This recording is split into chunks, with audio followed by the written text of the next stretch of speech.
everyone. Thank you for that lovely introduction. My name's Emma. I also just started school. I just graduated from Notre Dame, but Go Irish! Go Irish!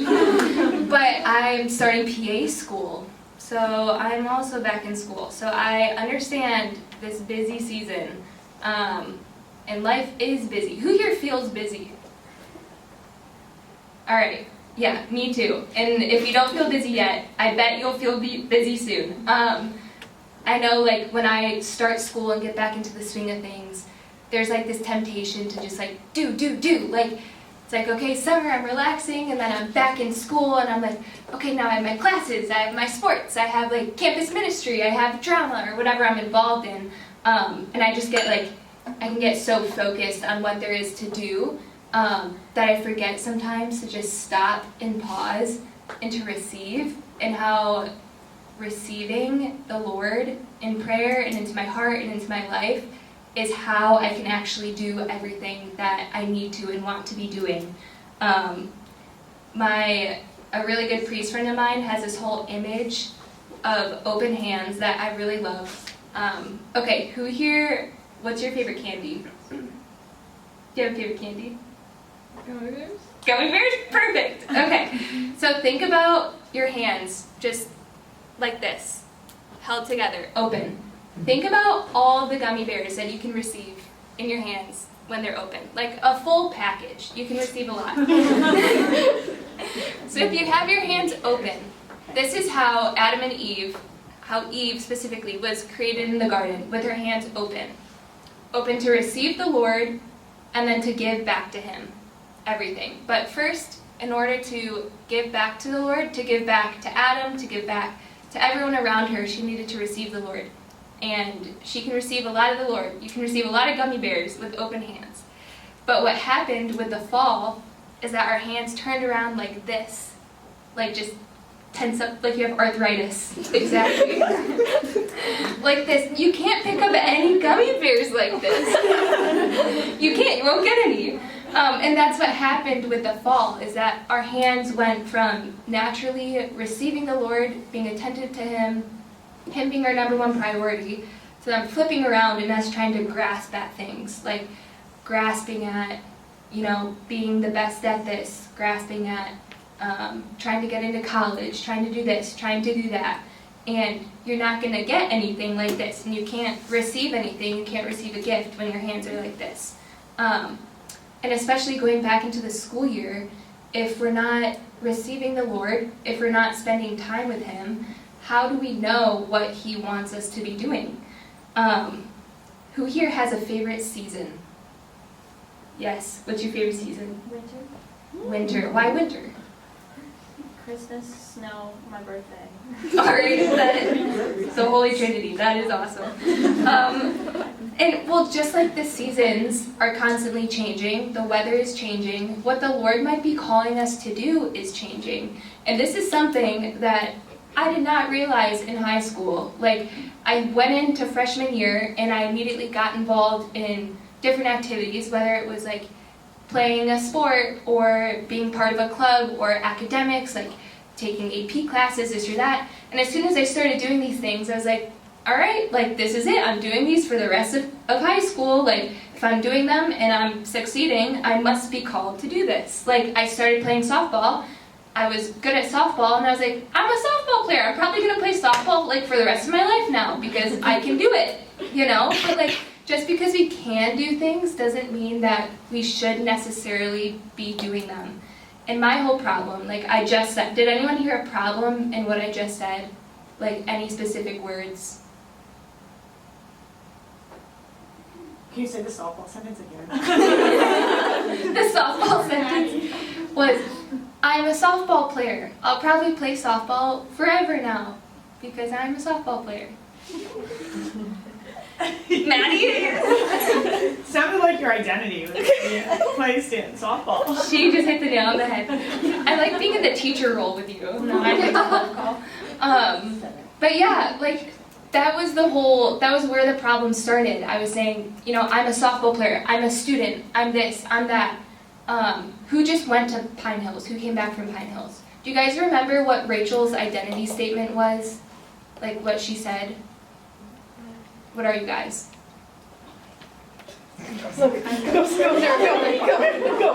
Someone started to say it. I'm loved by God and a lover of God. Exactly. Like, I'm not a softball player, I'm not a student, I'm not this or that. First and foremost, I'm loved by God and I'm a lover of God. And so before I immediately jump into doing all these activities, before I jump into signing up for these classes or doing this sport because someone told me I should, or joining this club because someone told me I should, I need to go to the Lord and ground myself in that identity. Okay, I'm loved by God, I'm a lover of God. I need to spend time receiving His love and loving Him and ask the Lord what He wants me to do, what He's calling me to in this season of life. So if you guys, like, for all of you guys who are sophomores, juniors, seniors, if your previous year or your previous years were, like, so busy and overwhelming, you don't have to, like, do the same things that you were doing before. You don't have to keep playing that sport if you don't want to, if you feel like not peaceful there, just because other people are telling you to, or you have to. Or like you don't have to take, you know, the best class, that AP class, if it's going to keep you from spending time with the Lord.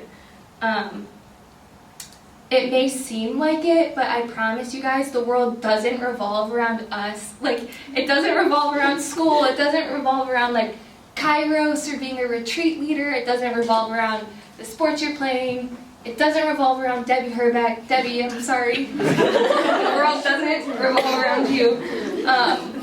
Our lives, every part of our lives, like just because we're back in school and we're getting busy with things, should revolve around Jesus. Amen. And our lives should be, they shouldn't be like, like Venn diagrams. That's a thing. Yeah.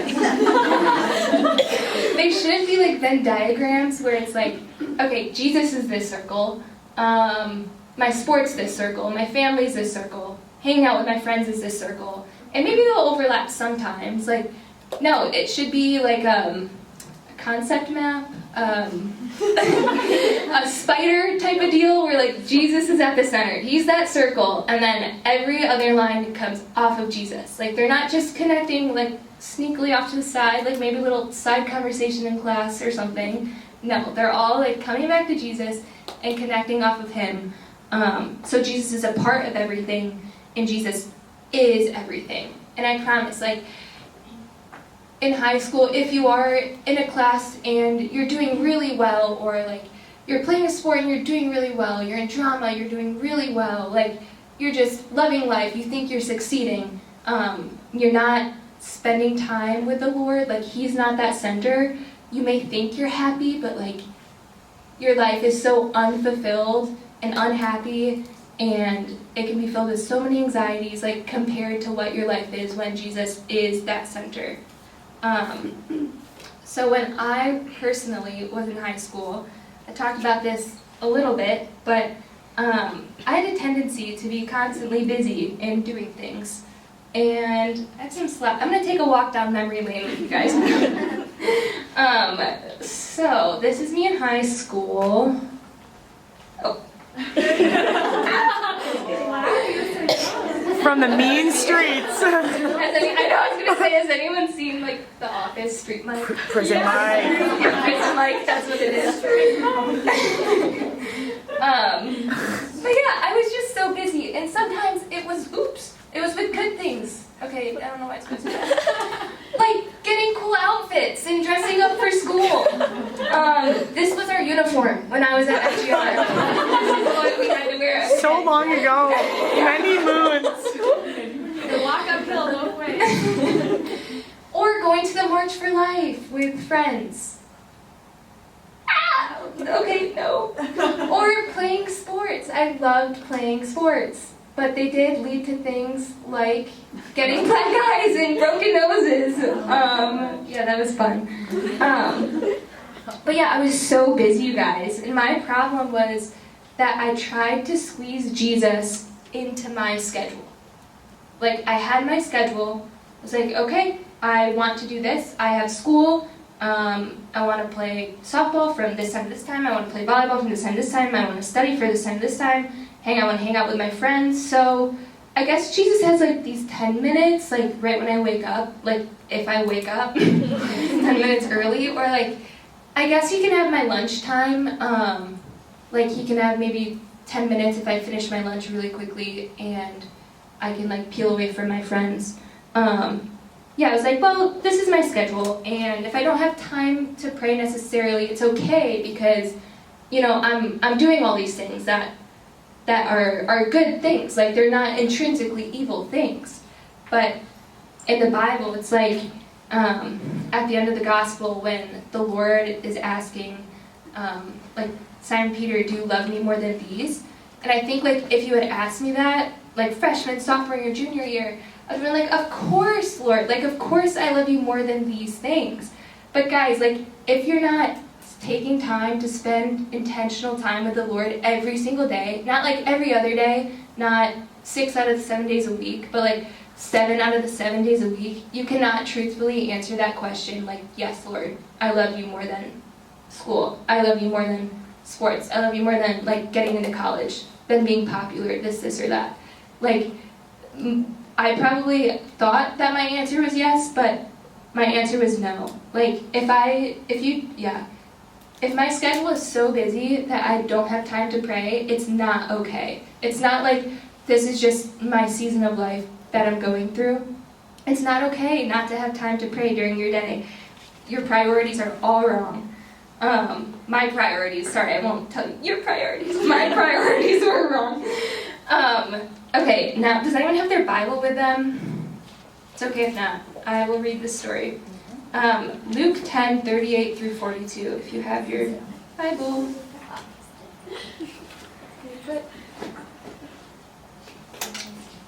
Sorry, I'm getting distracted. I have rice from dinner on my notebook.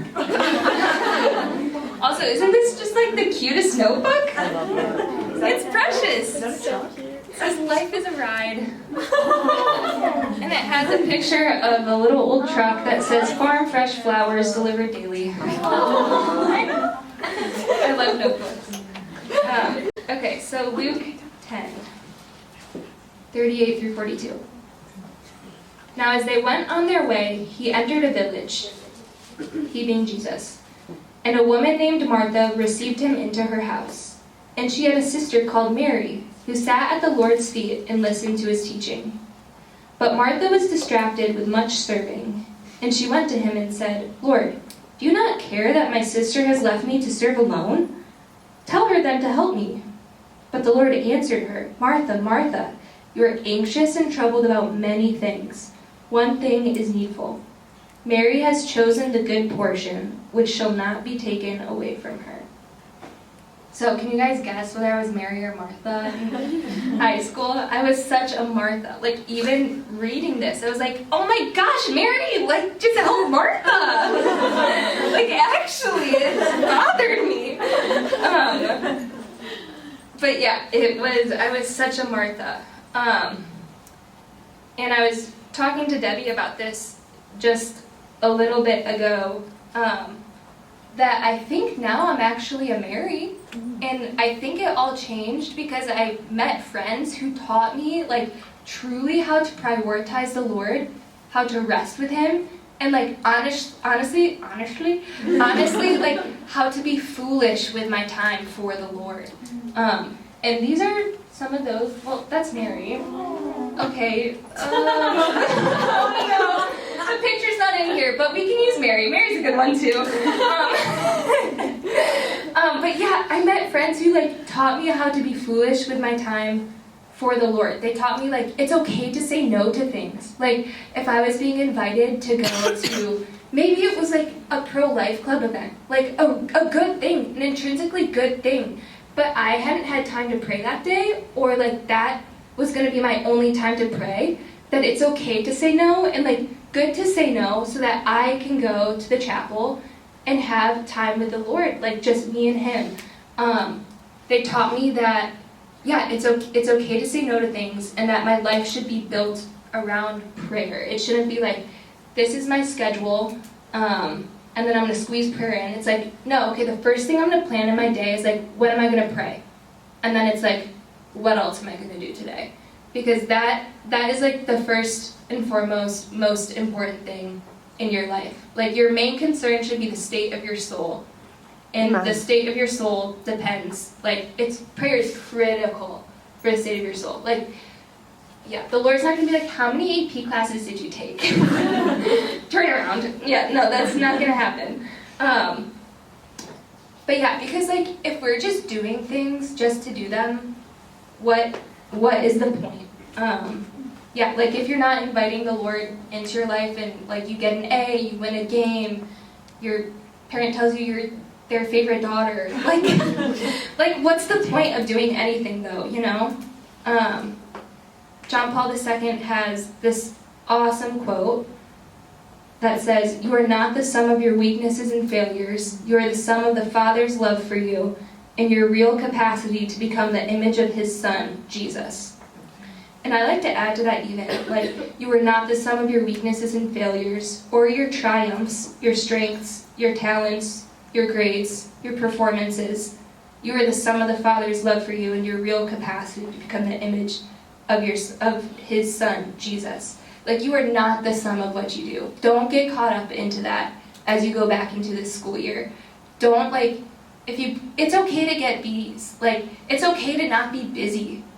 Don't, fall into that trap of, I have to be busy to be doing well in life. Like, I have to always be productive. Like, it's okay to rest. It is good to rest and, just spend time with the Lord. My awesome father, that's my dad. That was me as a junior in high school, which is, 7 years ago now. That was prom. I didn't dress up like that for school every day. That was our uniform. Yeah, that was also a uniform. That's my dad. My dad used to always tell me, and he still does, every day growing up, Emma, you can do whatever you want to do. Whatever you want to do with your life, you can do that. You can be whoever you want to be. Which, as a young girl, was so empowering and good to hear. But, what I should want to do, what I should want to be is, for some reason, I always took it in the sense of, career. Oh, I can do whatever I want to do. I can be a doctor. I can, be a teacher. I can be a farmer. I can do this. I can be that. That's, always where my mind went. But it's, what I should want to be more than anything is, to be loved, just to be loved by God and to be a lover of God. Just like Rach said. And my dad also told me, he used to, does anyone's parents write them notes on napkins and put it in their lunchbox or something? Yeah. Yeah, he used to this was his main quote, and he used to write this on napkins for me. I still have a little piece of paper that I have in my room, and he used to always say Emma, choose to have a good day today.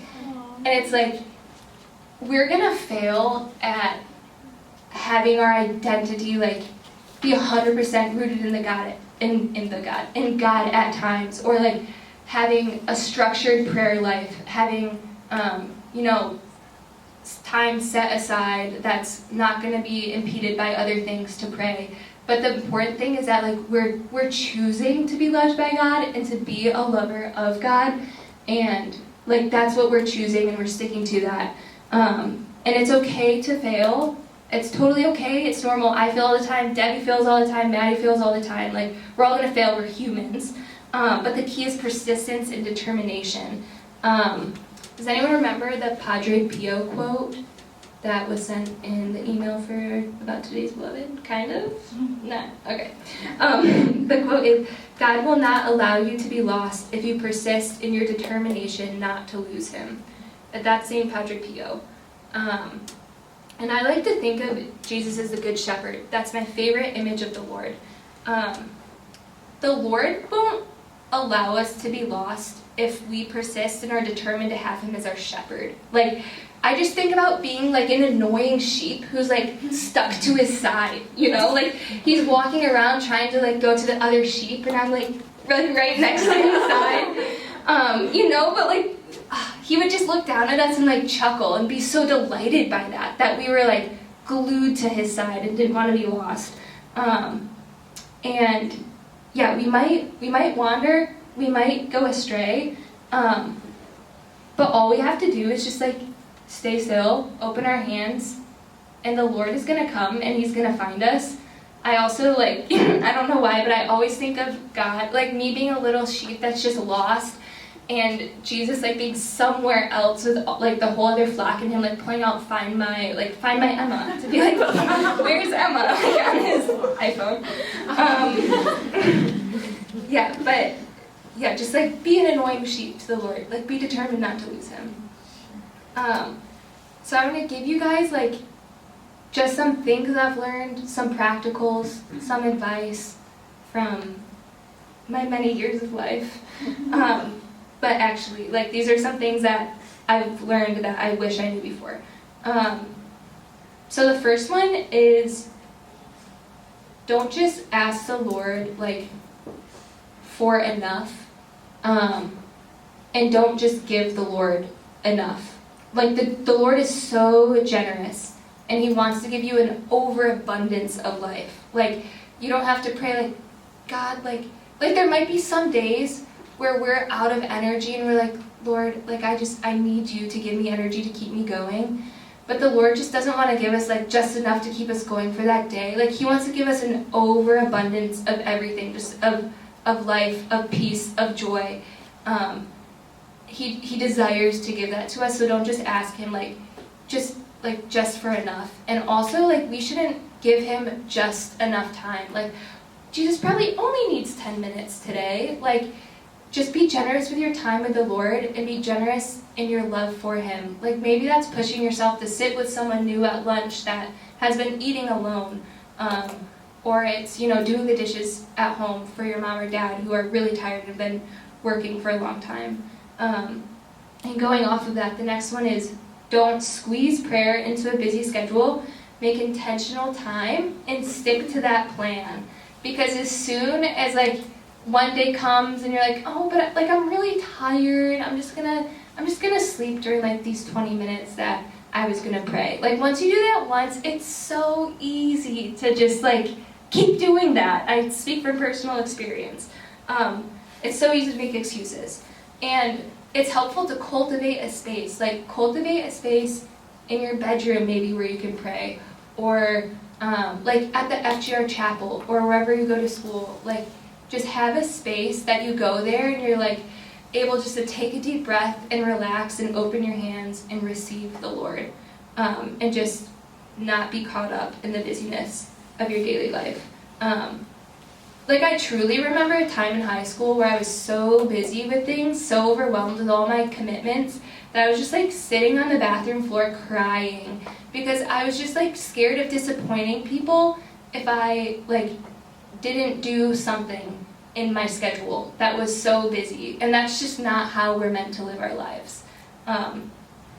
So cultivate a space for prayer, and don't be afraid to say no to things. If your day is just too busy. Like, it's okay to rest. It's okay to not be busy. It's okay to get a B. Parents, I'm sorry, but, like, getting, like, prayer in is more important than getting an A. Do anything for the state of your soul, which should be your primary concern. But at the same time, like, a lot of us do have a vocation to be a student right now, and we are glorifying the Lord in doing our work. And being dutiful, and that work is actually sanctifying. So, like, a part of prayer can be inviting the Lord into your work. And, like, just some ways that I like to do that is praying before I even pick up a pen, or, like, open a notebook, or begin an assignment, just, like, offering what I'm doing to the Lord, inviting him to come into it, like, asking him to, that I'm glorifying him in what I am doing, and, like, trusting that I'm doing that. Because sometimes looking at a textbook, like, if you're in, I don't know, like, AP Chem or something, you're like, Lord, this is glorifying you. Like, it can be hard to believe, but, like, just, cling to that truth that you are. Jesus was a carpenter for a really long time. Like, he had a really mundane life, did mundane things.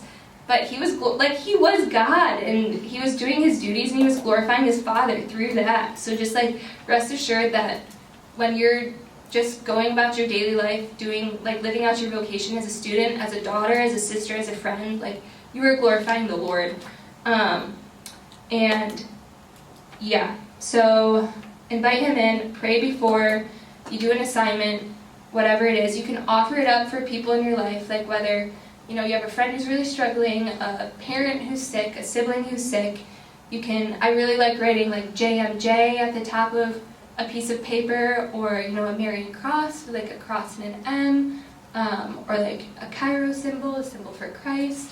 Just anything to remind myself, like when I'm taking notes, before I begin doing anything, like, Lord, this is for you, and to build up your kingdom. So I encourage you girls to do that too, if you don't already. And I also encourage you guys to make friends who are foolish for the Lord, who are also running the race with you, who are not just like content walking for the Lord, but like truly want to run, and that their primary concerns are for the state of their souls and for the state of your soul as well, not like being popular or like getting the best part in the play or getting an A or something, because we don't want to be just content with walking after the Lord, right?